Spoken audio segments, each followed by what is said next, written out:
প্রতিদিন মৃত্যুর এত কাছ থেকে আপনি কাজ করেন, জীবনকে কিভাবে দেখেন?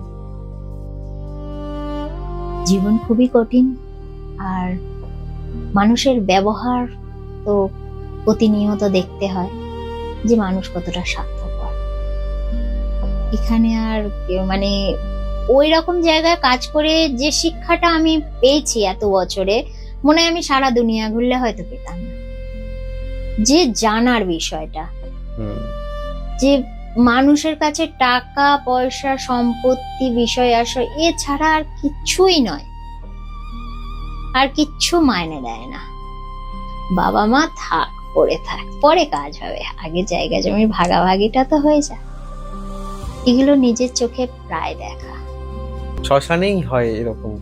শ্মশানেই অরিজিনাল। বলে ডাক্তারখানায় যেরকম মানুষ লুকিয়ে রাখতে পারে না কি রোগ হয়েছে, বলতেই হবে, নইলে চিকিৎসা হবে না, শ্মশানে তো সার্টিফিকেট দেওয়া হয় না। তো সেখানে তো মানুষের অরিজিনাল রাগ বেরিয়ে আসছে না।